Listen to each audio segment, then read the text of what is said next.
All aboard! Tickets, please. Find your seats. The train will be departing shortly. You're aboard the Sleepless Express, a direct journey into the darkness of the night. There are no sleeping cars available on this train. On this journey, you will experience the horrors found within the dark landscapes and endless black tunnels. You will hear things which will leave you frightened and disturbed. And remember, there will be no stops until the very end of the line. Brace yourself for the No Sleep Podcast.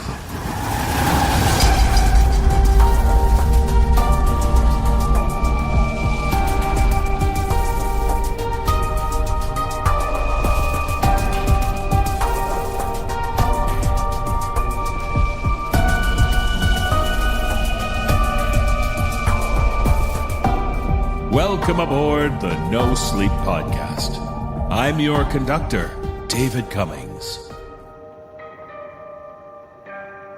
Repent, sinners! Repent, for the end is near. When I was younger, the image of a person standing on the street corner, usually with a large sign around their neck, screaming for people to repent before the end of the world comes, was a common thing, at least in comics and other media like that. Whether they were warnings based on religious prophecies or people convinced of their own eschatological musings, we were meant to confront the notion that human life was soon to be doomed to some sort of final ending, that there was some dire fate on its way and we'd better be ready for whatever was coming to be the end of it all. But let's talk about beginnings for a minute. Tales from the Void, the new horror anthology streaming series, is beginning now. October 13 on Screenbox in the US and October 14 on Super Channel in Canada. The first 2 episodes are dropping, so please check them out and plunge into the void. But what of those street corner prophets? I suppose the internet has pushed those people off the streets and into the forums and social media platforms where they reach more people with their warnings of doom. And what do we do with those warnings? Do many of us worry about a God's judgment? Not too much, it seems. And what about things like the threat of extinction-level diseases? Or how about the planet itself, seemingly poised to be altered so severely by human influence that it decides to shake us off like the parasitic fleas that we are, thus resetting life on Earth and all that inhabit it? Fun things to consider. But let's avoid those 2 strange bedfellows, religion and science, and instead consider how the tales in this episode present the supernatural, mystical world of horror, and how it can offer us glimpses of the end of our civilization. We know all too well that there are strange forces and creatures and phenomena which can give us nightmarish visions of how everything and anything will come to one final, tumultuous end. And I dare say, you might end up seriously considering what it means to repent. And now, the train is ready to depart. Your journey into the darkness begins now.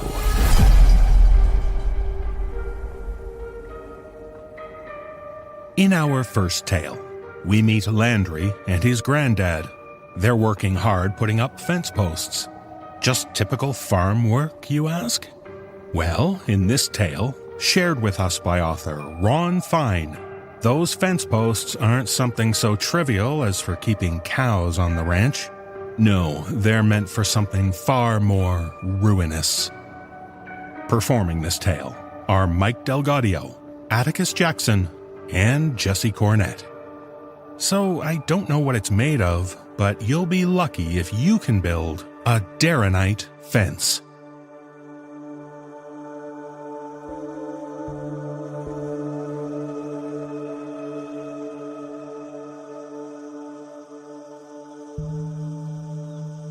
Landry and the old man were driving Darrenite fence posts into the stony soil surrounding the ruins.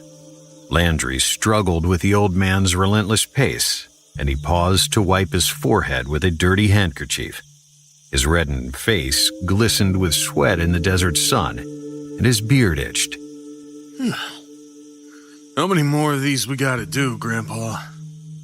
He was strong, but out of shape, chubby for a 20-year-old. About a dozen, I'd reckon. Landry swore under his breath and stuffed the handkerchief into a pocket in his overalls. Surely it's time enough for a break. Man can't hardly breathe when it's so damn hot. The old man shook his head. We gotta get it done before the occultation. That'll be about an hour past sundown. Jesus. Landry shambled back to the truck for another post. The old man struggled in the heat too, but he didn't let it slow him. His sharp nose, gaunt cheeks, and unblinking eyes put Landry in mind of a raptor on its last hunt. Landry heaved a post out of the truck bed and hoisted it onto his shoulder.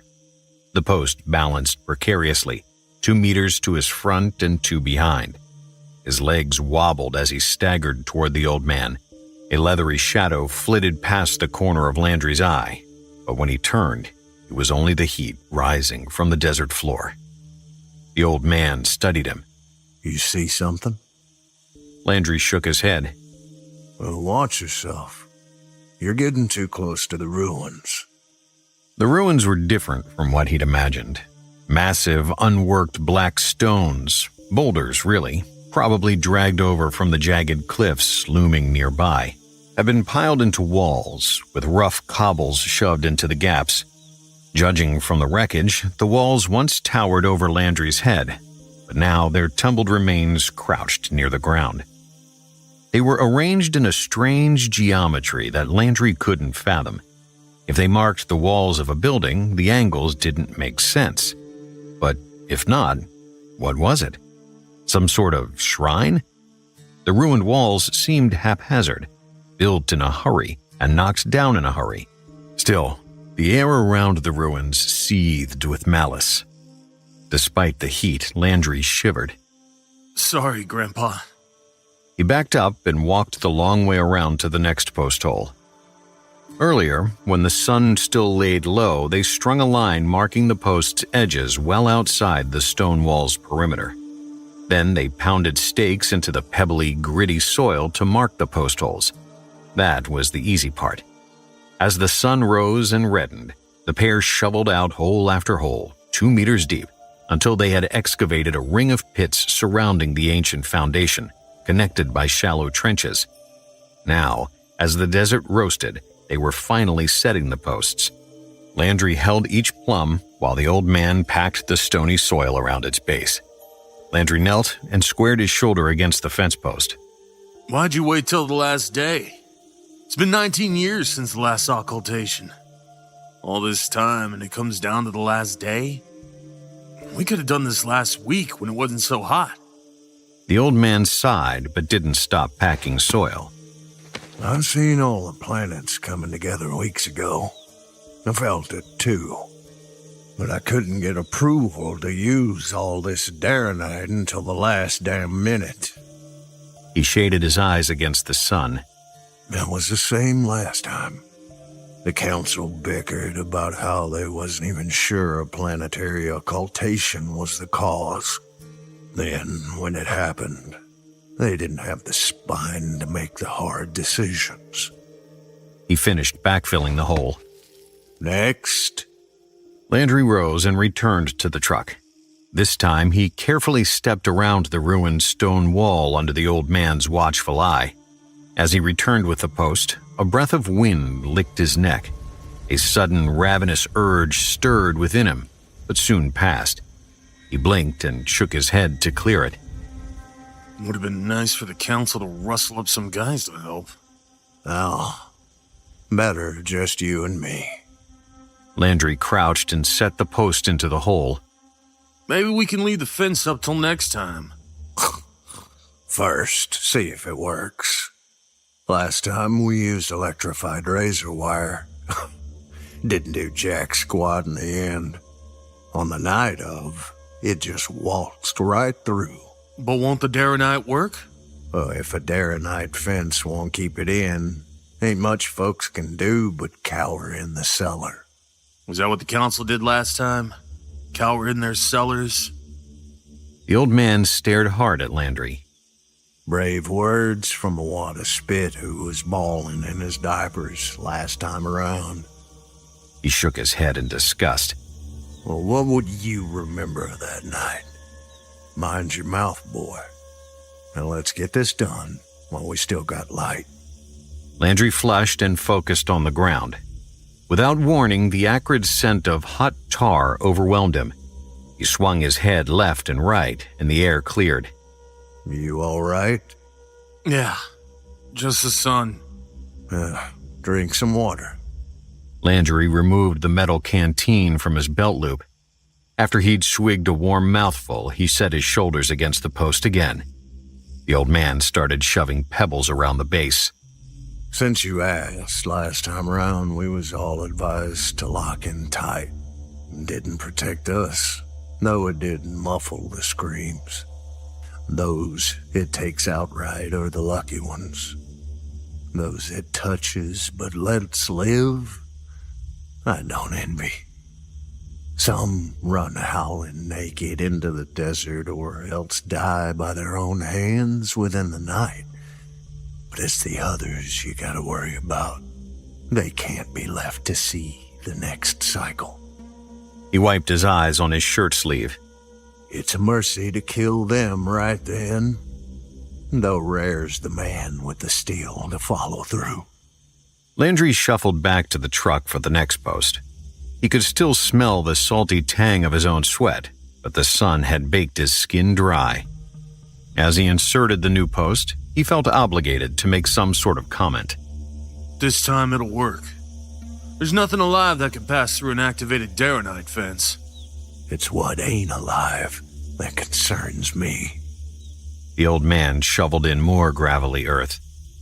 Now, quit chattering and steady the damn post. They continued all afternoon, setting the Darrenite posts and laying wire in the trenches, always an eye on the setting sun. When they finished, Landry wheeled the generator out into the cool twilight. Light her up! Landry powered up the generator and turned the knob on the Darrenite barrier's control box. As the barrier spun up, an electronic hum rose to a crescendo. The air between the posts shimmered, cracked, and buzzed. Landry grimaced as a harsh metallic odor filled his nostrils. Acid surged into his parched throat. Go get the rabbit. Landry trudged back to the truck and pulled off a thin blanket covering a wire cage. He reached in and gently scooped a quivering brown rabbit from its corner. With a soft sigh, he returned to the invisible barrier and stood there, cradling the trembling animal in his arms. The old man leaned on his shovel, waiting. There ain't no sense in dragging it out. I know. Well, so do it already. I'm sorry. Landry stroked the rabbit and kissed the fur between its ears. Then he flung it between two posts. The air popped and flashed blue, and the rabbit shattered into a million tiny fragments that drifted away in the desert breeze. Better hope it works that good tonight. And turn it off now. What? I said turn it off, boy.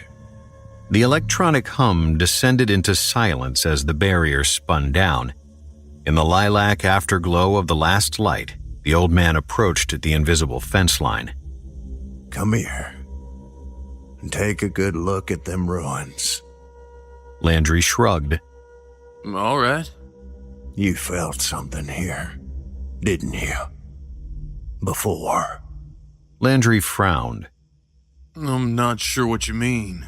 If them rocks are saying something, I need to know what it is. That don't make sense, Grandpa. You heard the call before. Now get up close and personal so you can hear it better. Tell me what it wants. You said not to get close to the ruins. I think you got the steel for it. The old man glanced at the sky. It's all right. We got a few minutes yet. Landry hesitated, then approached the crumbling wall. Slowly, he bent and placed his palm on a pockmarked block of basalt. An icy thrill rushed through him, and he shuddered. Just like I thought. The old man was already back at the control box. Before Landry could object, the old man reactivated the Darrenite barrier. The electronic hum swelled, and the air between the posts hissed and snapped. Landry goggled at him in disbelief. Grandpa, I'm still inside. So be it. But Grandpa, what are you doing? The old man narrowed his eyes. Most of them that's touched die the same night. If not by their own hand, then it's a mercy to deliver them. And for longer than you've been standing in this sickened world, I've been the angel of deliverance. Nobody else has the spine to make the tough decisions. He clapped his hands together to shake off the dust. It was me who found your daddy crouching and jabbering in the darkness.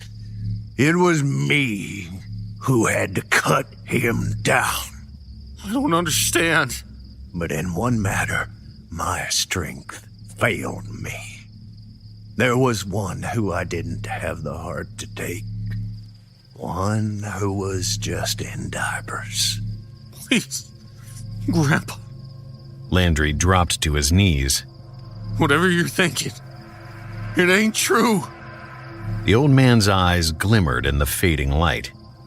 I couldn't be sure that night. You was too small for me to know for certain. Might be you was too young to be distressed by certain venomous truths. But I feared the night when the planets would come together again. Because I always knew it lies within you. And when the time came, it would break free. Grandpa, you got it all wrong. Landry wiped snot from his nose with the back of his hand. I ain't been touched, and I ain't cursed. I've been watching you today, and I can't avert my eyes no more. Look at me, Grandpa. It's me. He clawed at his temples. Look at me. The old man shook his head. Now once it's awakened, it spreads and it takes hold. And damn if it ain't relentless. He smiled and closed his eyes. All these years, no fence or wall has ever stopped it. But who knows? Might be the Darrenite will. If it does, consider it a mercy. The sun had abandoned them. In the star-speckled sky, the planets huddled together. Something deep beneath the ruins began to groan. Grandpa, please don't do this. Don't leave me here. The old man narrowed his eyes. Even now, something unholy stirs within you. It hungers to reunite with what lies beneath, but once it awakens, it'll use you for its own purpose. And I can't abide by that. His eyes softened.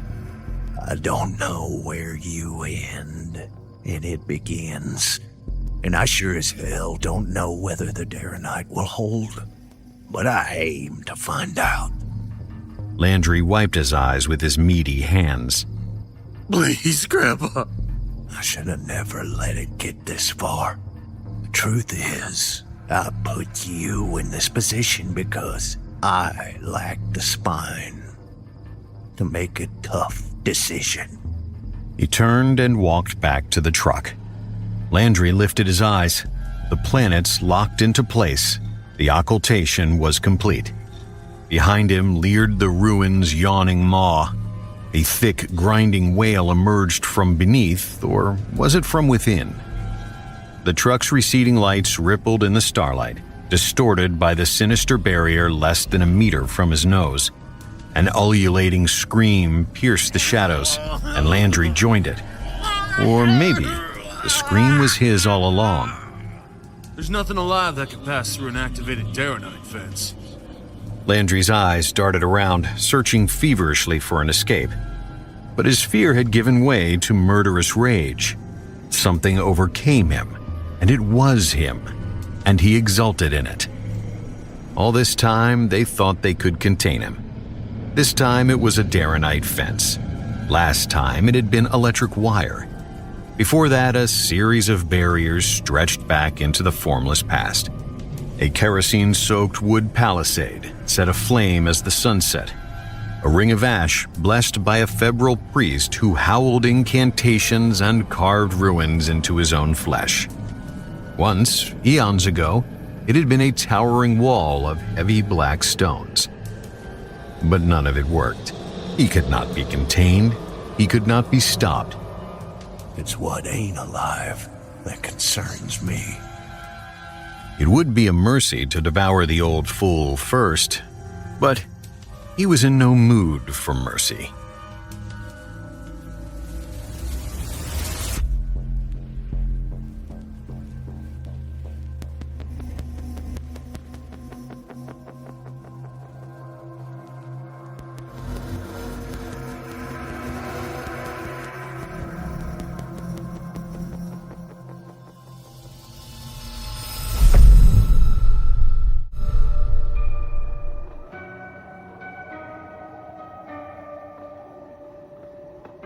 If the world is coming to an end, you'll count yourself lucky if you have someone who can give you shelter and protection, especially the children.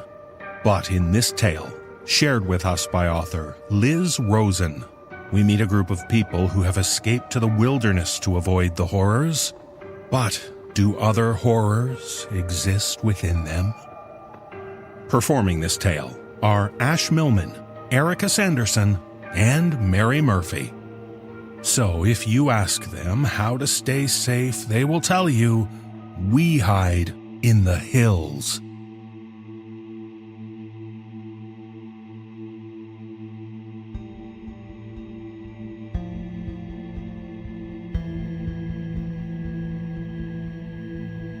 We hide in the hills, under the rocks, beneath Mountain and the Lady's Veil, which is what the waterfall and the curtain of mist it throws off are called. We wander the underground river into the vast chasms that are the root of the old man. We hide and we wait. We hunger and we tell tales. Some of us remember the coming. Some of us remember our before families. But most only remember the pack now. I keep the time on the wall behind a boulder. Not that we are discouraged from keeping the time, but the lady says that counting days has become irrelevant now that we do not live by sunlight any longer. But I was at the edge of adulthood, 12, when the coming happened, old enough to remember my before family and the mayhem and terror. I still wake all of a sudden, my heart pounding, sure that my father is standing in the doorway of my bedroom, my stepmother at his shoulder with a look of desire and cunning on her long face. On such wakings, I go to my place behind the boulder and take comfort as I run my fingers over the pale scratchings there, thinking to myself, surely she is dead by now. Surely they are all dead by now. When I counted more than 1,000 scratches on the wall, I went to the lady. If it please you, lady, will you come with me? Her dogs rose with her, thin, sharp-snouted mongrels that carried the damp smell of cur with them everywhere because the lady preferred to sit near the mists of the underground river, and so their fur rarely completely dried. Looking at them now, it is hard to remember how there had been a time near the beginning when our starving had given us the idea that the dogs were worth eating. This was one of the few times that the lady had been roused to anger with us. The fierce barking of the collie we had backed against a wall had alerted the lady to trouble, and she had come like lightning to stand between us, with our hands still raised with stones in them, and the dog, whose barking turned to a low growl of distrust as it regarded us from behind the lady. The small metal whistle she carried always around her neck, but that we could not hear, was between her teeth as she separated us from the dog. You shall not! Her tone was fiercer than even our hunger, and we lowered our stones. These are your new family. She pointed down and then behind us, where, unbeknownst to us, the rest of her pack had surrounded us and stood alert for the next whistle blast. Her shoulders were thrown back, and she glared at each of us in turn. Do you not remember how they kept you from getting lost in the hills? How they kept you together and guided you safely across the mountains, away from the mayhem and terror of your before families? She pointed at one of the littlest boys, grown feral with hunger and damp. His hair was matted as the dog's, and he had snarled and snapped at the thought of the meat on the animal that sat at the feet of the lady. But when she pointed him out, his face fell in dismay, his hands limp at his gaunt sides. You, Connor. Have you forgotten the fear of getting separated in the darkness of those first nights, and how it was the dogs who found and brought us to you as you cried?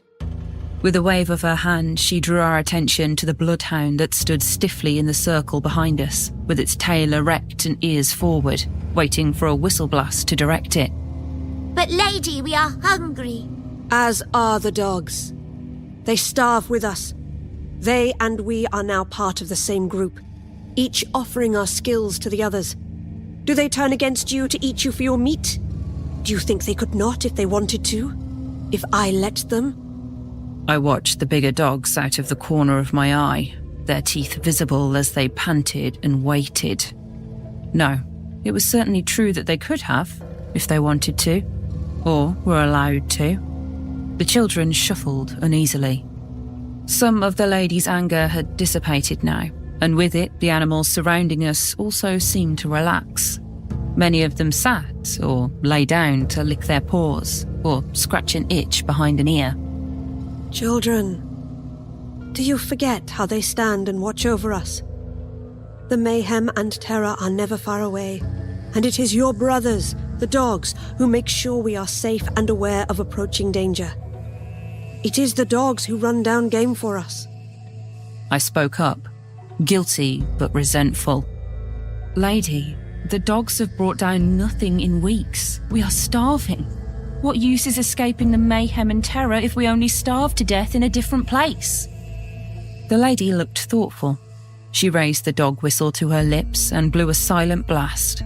The dogs returned to their feet and slinked in between the children to her side, where they each sat facing us. My guilt bloomed as I looked into their eyes and saw their patience and mild interest. I looked at my fellow would-be butchers, and the raw hunger in our faces made me think that we called the wrong group animals. These, the lady indicated the dogs around her, are not for the eating. They will hunt for us again. And so they had. But not before some of the children, driven by homesickness made worse by suffering, slipped away from the mountain hideaway and went back to their homes, never to be heard from again by us. Better to risk the terror, they figured. After all, the rumours of parents slaughtering their children for food were only rumours to most of us. Perhaps the ones we'd left behind in our exodus of terror had been living on rats and rodents, just as we had. Only we knew it wasn't so, because the lady had taken the rodents with her. That is what she had been paid to do, once the people realised that the wasting plague was carried by the vermin, and we, the ones she had taken when the city had refused to pay, had eaten all of the rodents that had preceded us, praising the little wire-haired terriers for catching and shaking the rodents to death and then prancing them over to our hungry hands. In the first months, we had eaten well, until there were no more rats for the terriers to kill. Still, maybe the adults had figured out how to treat their wasting sickness. Maybe they had figured out a way to feed themselves that had nothing to do with eating the youngest among them, as the lady had warned us they were resorting to when she promised to lead us to safety. After all, figuring things out is what elders do. That is what children depend upon their elders to do. So Lovely and Peter and Applecheeks must have told themselves as they picked their way over and through the rocks of the mountain and made their way home. With tears in her eyes, the lady had informed the ones who stayed behind that some had decided to return home to their fates. But we could see in her eyes the new resolve that she must figure out a way to feed and protect the pack so there would be no more defections. We watched her put on her coat of cattle skin spotted black and white and called the dogs to her. Together they went out to find food. And the next morning, true to her promise, there were cauldrons, 2 large iron ones, of stew for us. We fell on them and ate until our stomachs hurt, then lay in a stupor, silently blessing the lady and her dogs, wishing that our friends had had the faith to wait. When we had slept off our stupor, the lady told us her plan to survive. We will make bread. We will make bread with the bones of the animals we eat, and I will go back to the city and sell it there where they are starving. So shall my prophecy come true. They will pay for reneging on their contract with me. So this is what we did. Between the bone meal and the dampness of the mountain cavern, the bread was not much to see, but it was heavy and filled the hole that hunger had gnawed away. For a third of my scratchings, we had made the bread and loaded it into sacks that the lady put on her back and carried to the city to sell. We offered to help her carry her load, but she only shook her head and smiled, telling us that it still was not safe for little ones and that her dogs would protect her. But even with the lady's warnings, there were still some children who found it unbearable after a time to live in the damp like wrinkled grubs, growing mild and white in the perpetual twilight gloom of the cavern, and who missed their bright homes where dust motes had danced in the sunlight and made them sneeze. These left us in the middle of the night to return to the city.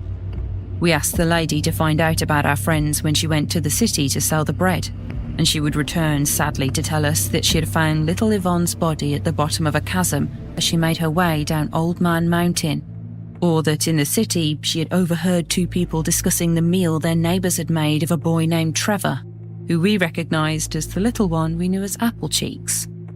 All this I thought about as I led the lady to my place on the wall, where there were now 1,000 marks grouped by 5s. Stepping around the boulder, she crouched and laid her palm against my reckoning of days. She took a moment and counted the groupings, her delicate lips moving slightly with each number. When she looked up, her eyes were melancholy, the shadow of those 1,000 days setting somewhere deep inside, never to be seen again. She rose to her feet. Why do you show me this child? At first, I could not answer. At last, I stammered, "It has been 3 years, my lady." Yes? I licked my lips. 1,000 days is a dying time for those who have nothing to eat. I lowered my head in deference. Even if they are resolved to eat one another, 1,000 days is a time long enough for a sickness to burn itself out, or long enough to find a cure. I had grown into my 15 years, and the lady, who had seemed tall and graceful when I first followed her, I now looked down at. As she came from around the boulder and seated herself there, arranging her pelt coat around her, I saw that she was thin and delicate, and this gave her the illusion of height and majesty when her pelt swung around her. Her whistle hung around her neck on a long thong. Her movements, as always, were accompanied by the pantings and huffings of her dogs. I see you have brought no one else here with us. I inclined my head slightly. Why? My lady saved us once. If she's keeping us here, there must be a good reason. The lady bowed her head slightly to one side to acknowledge the words of respect. But 1,000 days have passed. If my lady is keeping us here now, there must be other reasons than those for which we first came. Is the world not changed now from then? No. No? No. It is the same place of greed and selfishness. Violence and arrogance still reign. Men care not for men and less still for women. The 2-legged are more animal than the 4-footed, and have not the integrity of most of those. Injury and revenge remain constant. She lifted a finger slightly from her lap, and her favourite hound came to her knee as if to make her point about loyalty. He let his head rest on her thigh, and she scratched him between the eyes absently. The plague? The plague has burnt itself out, yes. And the hunger? Ah, hunger still exists. Hunger for money and title. Hunger for status and power. Hunger for the things others have. Hunger for the things that dreams show us, no matter the cost.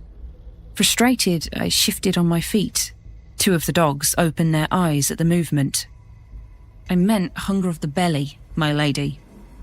At the sound of the impatience in my voice, several of the other dogs now turned their attention to me. The lady met my eye with a steely gaze, and even in the dim light of the cave I saw her pity and contempt that I understood so little. It was now that the idea that had begun to take shape in my mind started to harden into a form I could recognise. Were they ever eating children?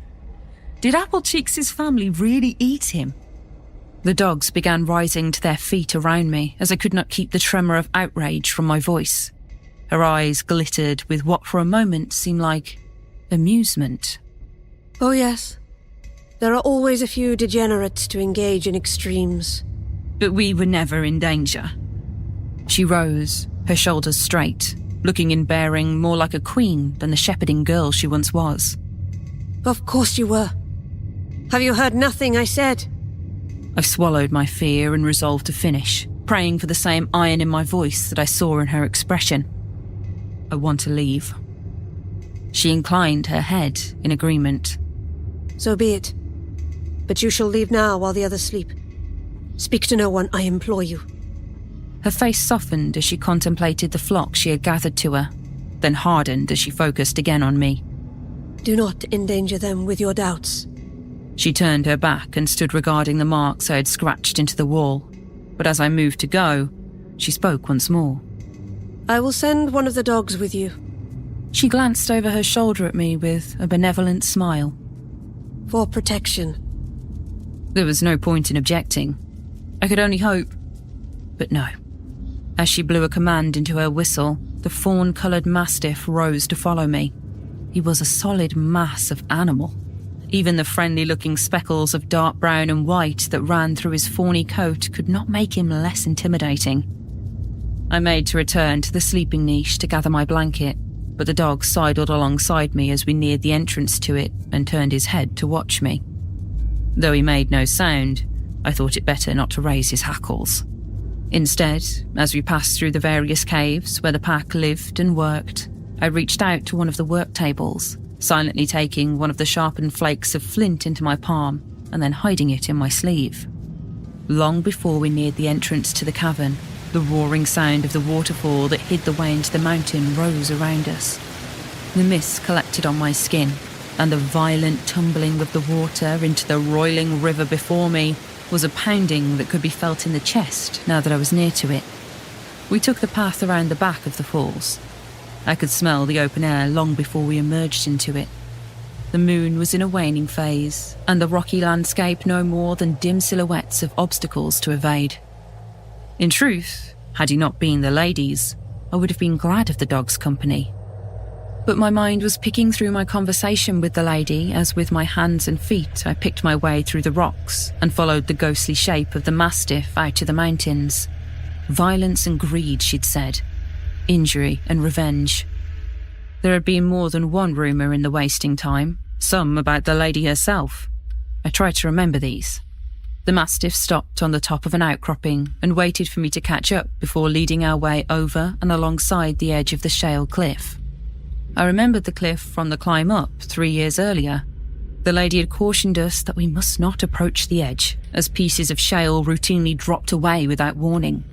She had placed the dogs between the children and the edge, another sign that she had our well-being at heart. This was the place that she said Yvonne had fallen as she made her way back to the city.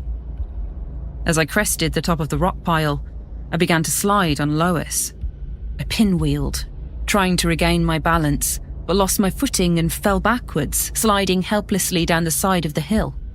I tried to dig my heels into the loose gravel to slow my slide, but only succeeded in jamming my foot against a buried rock as I passed. I came to a stop at the bottom of the hill, the slow burn of pain beginning to heat my ankle. As I lay on my back, grimacing and wondering whether the injury would prevent me from walking, the rumour about the lady came back to me. Injury and revenge. Slowly, I pushed myself to my elbows, feeling sicker as every second passed.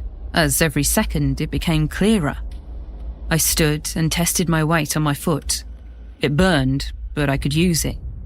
I hobbled along the edge of the cliff, the hair on the back of my neck rising as I heard the gentle shifting of the gravel under the mastiff's giant paws behind me. When I was within feet of the edge, I turned and faced the dog who had lowered his head to watch me.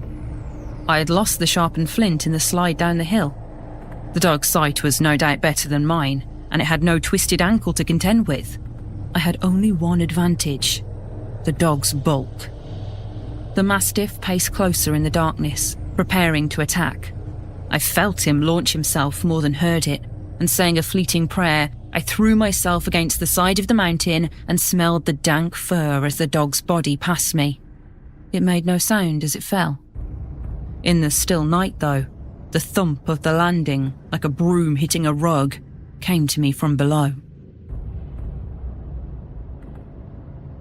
With my ankle, it took nearly 2 hours to make my way to the bottom of the cliff. I sat next to the body of the war dog and waited for the light. To pass the time, I took a shard of flint I had retrieved from the gravel nearby and began to skin the pelt from the animal. The fall had nearly liquefied the insides of the dog. It was like trying to skin a goat flask filled with wine, but the task kept me occupied until the sun had risen high enough to send some faint yellow light over the edge of the cliff. I threw the pelt over my shoulder to dry and began to hobble along the side of the valley, looking for proof of my fears. I found the first skull within minutes. Within 2 hours, I had found the others. There were no other bones. I collected the skulls, placing each as I found it into the pelt I had slung over my shoulder until I had them all, one for each child who had returned to the city. I built a cairn, a gruesome memorial, the dog's blood smeared red across the sun-whitened bone of the skulls, empty black eye sockets keeping watch in all directions. This, then, was the lady's revenge against the town that had shunned her. She had sold the townspeople bread made of the bones of their own children. I tried to keep myself from thinking about the cauldrons of stew that she had lovingly fed us. I spat and wiped my mouth, lowering myself to sit on the ground. We carried within us the sins we had run from. The stain could not be removed. The horror waxed and waned like surf. And I let it go, turning my face to the slit of sky above me and waiting until the tidal pull lessened and I could balance again. The sun was nearly above me by the time I felt I could walk again, but I had spent my time well. I knew what I would do. I rose to my feet, tied the Mastiff's blood-spotted pelt over my shoulder once more, and began to make my way out of the chasm. Her pack of dogs would not keep me from my task.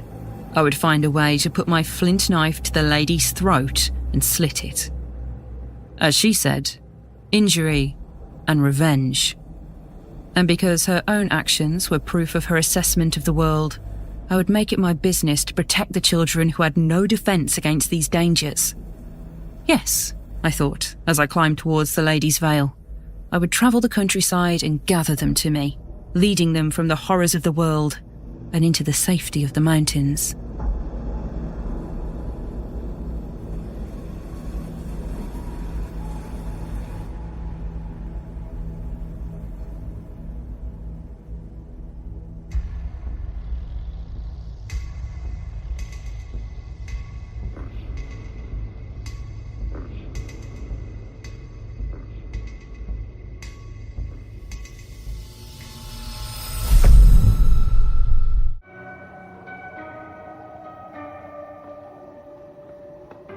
It's not the end of the world if you have rowdy people coming by to whoop up a storm at your place, right?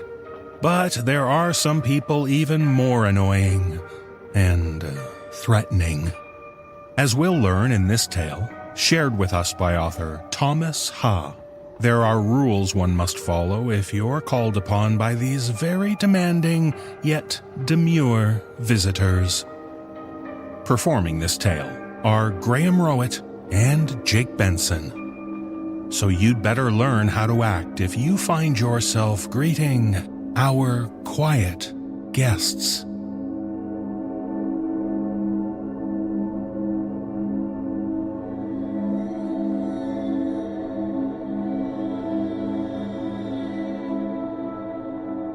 The day I was finally visited by those three, their tall, rigid silhouettes blotting the afternoon sun from their looming positions on the porch, I remembered my manners, after a momentary catch in my throat, and welcomed them into the foyer, where they filed past me with little to no acknowledgement, perhaps studying the intricate flock wallpaper which my wife and I had specially ordered from overseas, or otherwise appreciating the uninterrupted flow of the entryway into the living room. I couldn't say. With some care, and making sure not to touch them unnecessarily, I gestured to the kitchen, where, I explained, we usually entertain. I hoped from that corner of the house there would be less chance of the trio detecting the presence of my son, whom I had locked away upstairs only moments ago. I pictured him crouched safely behind the double-doored closet, with strong walls constructed of red oak and barred with the most durable tungsten locking mechanism we could afford. My visitors clearly took great care to put on ordinary appearances, so I did my best not to linger on the skin holes or missing swaths of hair atop their skulls. I carefully chose my moments to smile warmly and seated them at our kitchen table, glancing briefly at their wondrously inky eyes, which swallowed the light, just as my grandfather had always described. Wells of blackness surrounded by distended facial muscles that rested unevenly on cheekbones, but might at any moment cascade from their faces. Each of them chose business attire for this occasion, ill-fitting but expensive suit clothes, crooked in the shoulders or uneven in the sleeves, all tailored for other bodies. Every feature and characteristic summoned a familiar voice from the depths of my memory. Something low and slow, like gravel crushed underfoot. Never cross our quiet guests. My grandfather's sour breaths would cloud around him near the fireplace. Often the same advice, night after night, when he could still speak without slurring. And yes, absolutely. Cross them I would not. Because I very well understood the rules and what was required, I knew, for example, to begin preparing coffee as my token hospitality, without the slightest delay or sign of hesitation, maintaining a steady stream of conversation over my shoulder. Although I wasn't sure it qualified as conversation, with every question of mine left to hang in the air, unanswered. The toasted fragrance of freshly ground Guatemalan coffee scooped into the filter atop the glass carafe, the rush and patter of water into the kettle that I set upon the range, the whoosh of the flame licking from beneath, all allowed me adequate sense of normalcy to pretend these were just passers-by. Nevertheless, a nervous titter escaped me when my hands hovered over the Japanese ceramic cream pitcher and sugar bowl, and I realized how empty we had allowed them to become, what with so few stores carrying the variety to which we'd grown accustomed. My wife, after weeks of my reminders, had gone this morning to shops beyond our suburb to restock the dwindling basement supplies, leaving me here with some embarrassment and in the presence of very significant company to deal with the results of her irresponsibility and, I suppose, some of my own. A part of me knew that the sugar, cream, and my petty annoyance were smaller symptoms of something more daunting going on. A disastrous state of the world and its escalating problems. Things that I always found too difficult, or perhaps too unpleasant, to grasp. My grandfather had warned how our quiet guests appeared in his old country, too, just as it was on the precipice of a monumental, violent failure. Not so much harbingers of the fall, or the civil war, or the famine that followed, as drawn there because of it, he believed. Like worms breaking from the soil after a storm. My three visitors only confirmed the suspicions growing in me for many months, that with every alarming headline, every essential disappearing from the shelves, and every government department becoming more and more difficult to contact, we were all soon headed to a very bad place. Our quiet guests sensed it too. My hands continued of their own accord across the countertop, doing the preparatory work of a gracious host as best as possible in these circumstances. And I kept watch on the street for cars coming or going, imagining with dread what would happen if my wife were to return. I permitted myself the fantasy, if just for a second, of being the kind of man who might shout or wave my arms at the window, give her a chance of escape. But, knowing my nature, even if I were to see her lovely face, I would undoubtedly remain transfixed, paralyzed by the breath of those three behind me. So I could only pray that she was delayed, and would continue to be so, for her own sake. If you wouldn't mind telling me, how do you prefer to take your coffee, messieurs? I turned to my three visitors, and saw that things had already gone wrong. It was their shoes. Each of our quiet guests had removed them without a word. All 6 Oxfords rested on the kitchen table like loam-crusted bricks, to make clear what I now realized. Somehow, at some point, I had already committed a critical error. I saw flashes of my grandfather clutching my forearm with his good hand, pressing into the tender skin with his unkempt nails. If something goes wrong, they'll make their displeasure known. And maybe, just maybe, they will forgive one broken rule or two. But don't expect them to remain civil if you continue down an uncouth road. Each time you offend, they will see it as permission to reciprocate, escalate any and all mistreatment. So you must never, and I mean never, cross our quiet guests. Yes. Obviously, I understood this point, as well as what these three were trying to tell me by presenting their footwear so unceremoniously. But for the life of me, I couldn't understand why now. What specifically had I done to earn their ire, given how little had transpired? Did I forget some customary greeting or introductory question in my hurry to usher them into the kitchen?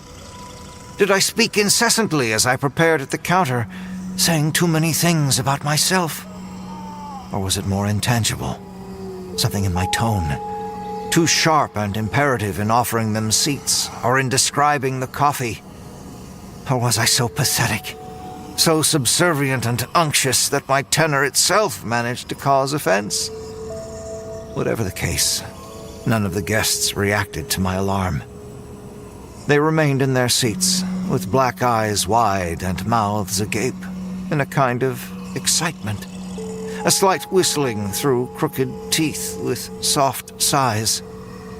I'll assume for the coffees, that is. I began to feel unease in my throat. That black is sufficient? Unless you say otherwise. Again, their dark eyes and gasping orifices provided no intelligible response. Despite what I hoped to be my first and only indiscretion, still completely unknown to me, I proceeded to pour and serve as I would any afternoon visitors. And while doing so, I couldn't help, whether due to curiosity or dread, but to take notice of their feet, now de-shoed and splayed upon the travertine tile. The appendages were so pale and moist as to be nearly translucent, giving the impression that a dripping sack surrounded their extremities. And each toe, without the cap of a nail, swelled and stretched as it rubbed against the floor, like the feelers of an insect, sensing every texture and vibration. And the smell. Some god-awful and unmistakable chemical odor emanated from those naked feet, similar to chlorine from the community pool, but so foul that my eyes began to sting. I placed the first cup beside one set of shoes, and then the second beside another. Unfortunately, in contemplating the strangeness of my visitor's feet, I was not careful enough with their hands, because the last guest had extended his, as if to take the final coffee cup from me, courteously. And so I, without much thought, went through the natural motion of giving the desired object. But, and I swear I did not imagine this, at least I don't think it was something I would project under such serious circumstances. Rather than grasp the cup as any typical visitor might, the final guest let his long and pallid fingers open at just the moment of our handoff, allowing the vessel to fall unceremoniously from my grip. And what could I do except watch, aghast, as the full cup splashed and tumbled, like its God-given purpose was to crash into the tile at full force, shattering apart in a detonation of shards and liquid at our ankles. My apologies. I'm so sorry. I'm sorry. I clutched the lower half of my face. The quiet guest who had let the cup plummet between us widened his mouth, the corners curling upward at my distress. The three of them began huffing rapid hisses from their hanging jaws. Why? Again, I felt a whirlwind of confusion and despair. If I was supposed to treat them with courtesy, to follow the rules just as I had been, why would he lure me into such a situation where I'd have no chance but to err? Please! Our quiet guests tightened their shoulders. Their entire bodies grew taut. At any moment they would rise from their seats and take hold of me. So I did the only thing I knew to do. What someone of my character does when faced with something too painful to bear. I groveled. I understand! Without dithering or qualification or smallest shred of dignity, I groveled. I held out my arms, like someone trying to placate feral hounds. I'm from one of the old families, so I know the way these things work. You see? With you. With the rules. I know! Images of my grandfather returned to me. Him raising his bad hand in the firelight. The missing and mangled portions of his body, like misshapen cobwebs of flesh, had frightened me as a child. But not so much as his stories about what had been done. What had to be done for the guests with their many ancient rules of hospitality. Look! I slid the chef's knife from the nearby block, and just as my grandfather had shown me, I set its edge across the second knuckle of my pinky. The subsequent pain, though close to unfathomable, was a rushing release as bone and muscle and tendon separated from my hand. The response was immediate. A chorus of clicking, feverish delight.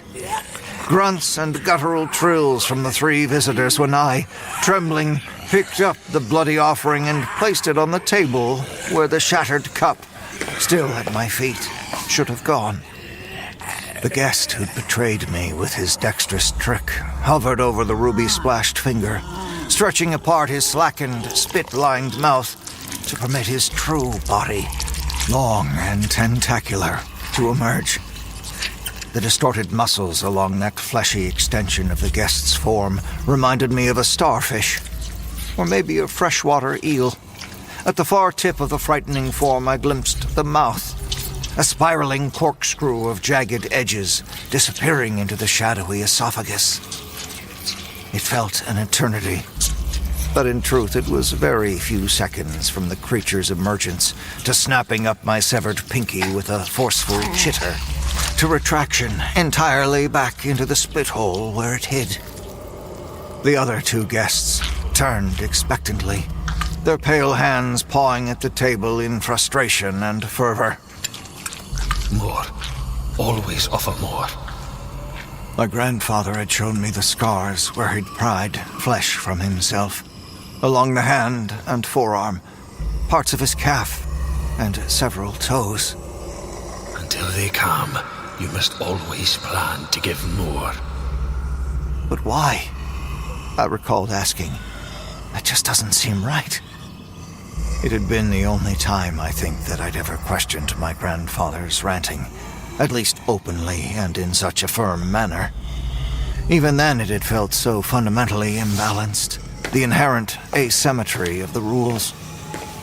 Those feelings came back as I raised the knife and, fearing the alternative if I did not continue with the rules, proceeded to lean down with my weight.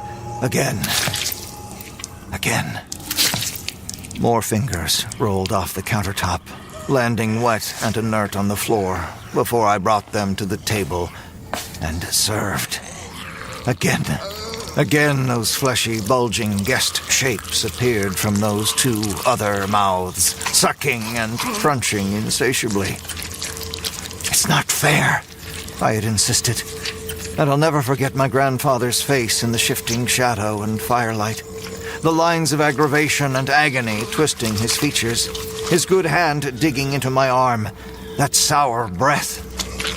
Only an idiot child would expect such a thing. Fair? It doesn't matter what seems fair.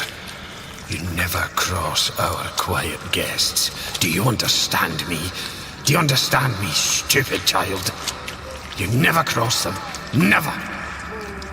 The torrent of my blood, even staunched with a darkening dishcloth, began to make me dizzy, and I slid down the cabinet to the tile in a mess of ceramic shards, while the guests enjoyed themselves noisily.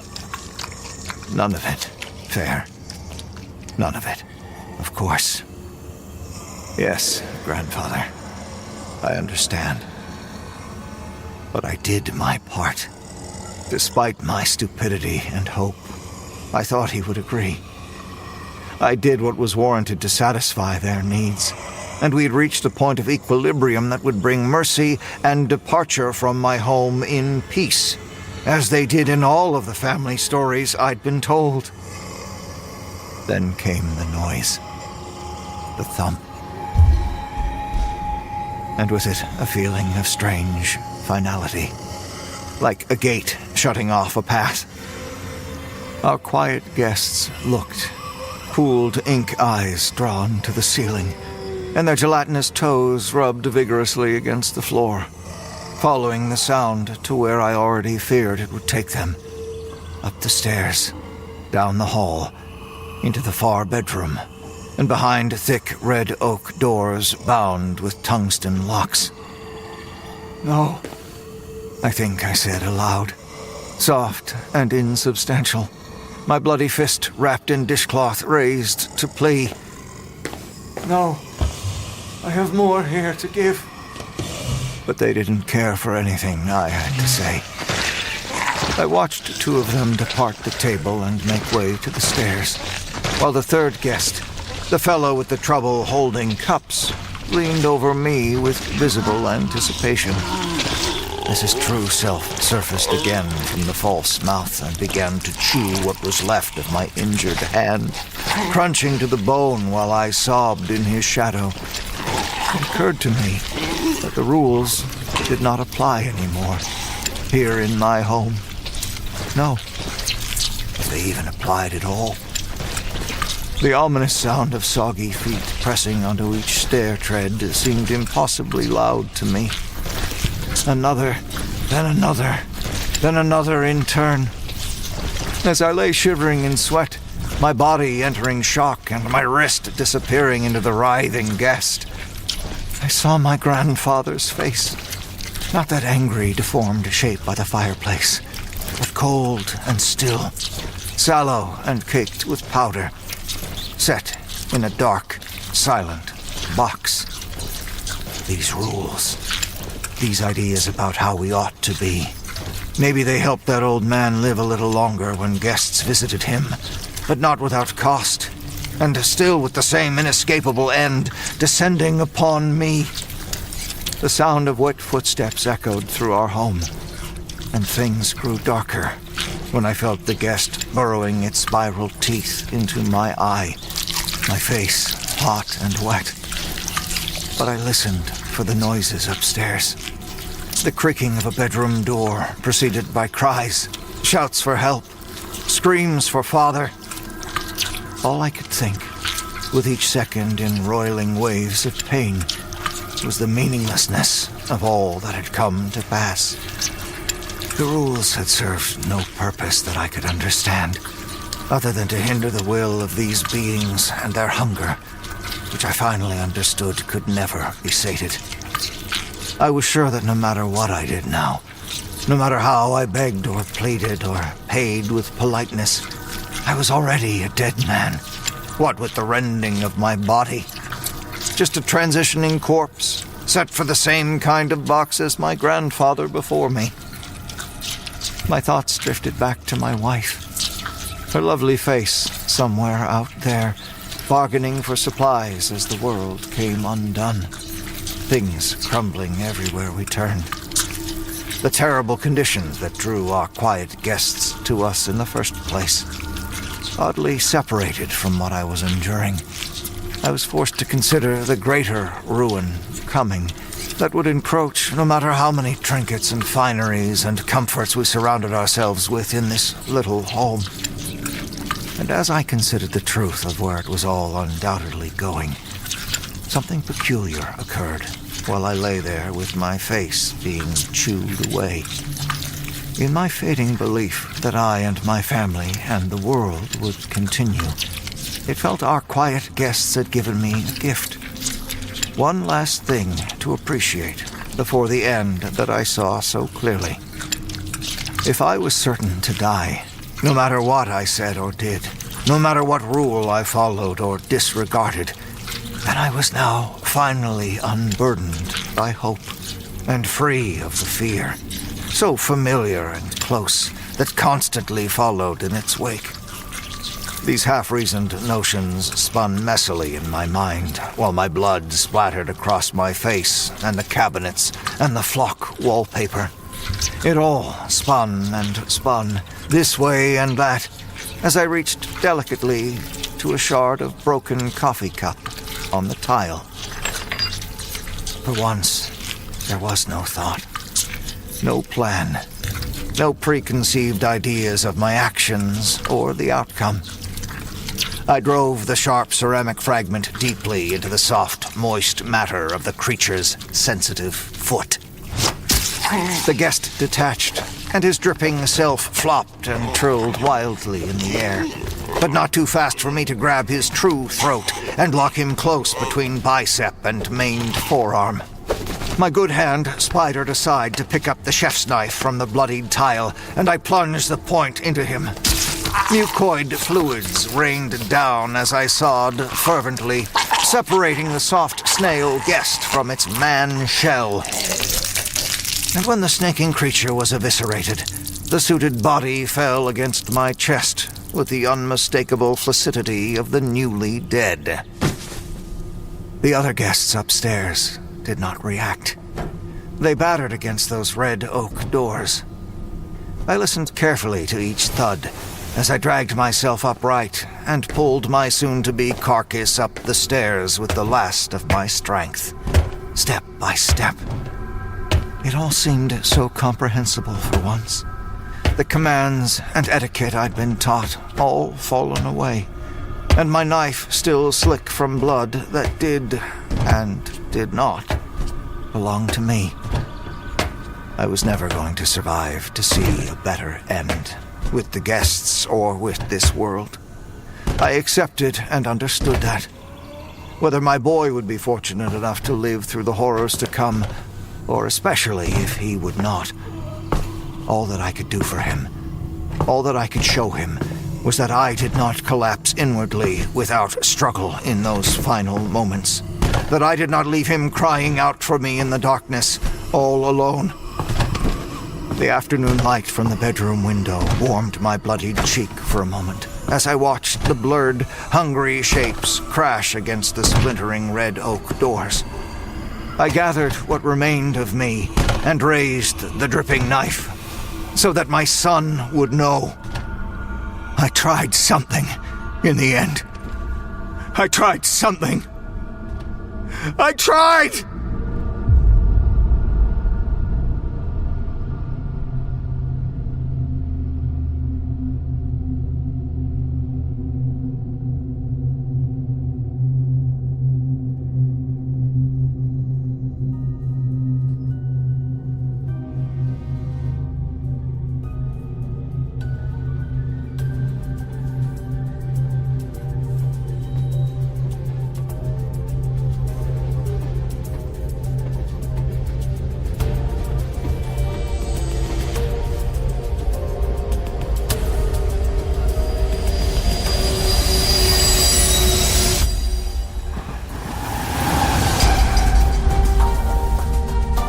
As the train pulls into the terminal, we ask that you gather what's left of your sanity and depart the train. Thank you for traveling with us on the Sleepless Express. The No Sleep podcast is presented by Creative Reason Media. The musical score was composed by Brandon Boone. Our production team is Phil Michalski, Jeff Clement, and Jesse Cornett. Our editorial team is Jessica McAvoy and Ashley McAnally. To discover how you can get even more sleepless horror stories from us, just visit sleepless.thenosleeppodcast.com to learn about the Sleepless Sanctuary. Ad-free, extended episodes each week, and lots of bonus content for the dark hours, all for only one low monthly price. On behalf of everyone at the No Sleep Podcast, we thank you for traveling the rails with us for our 21st season. This audio program is copyright 2024 by Creative Reason Media, Inc., all rights reserved. The copyrights for each story are held by the respective authors. No duplication or reproduction of this audio program is permitted without the written consent of Creative Reason Media, Inc.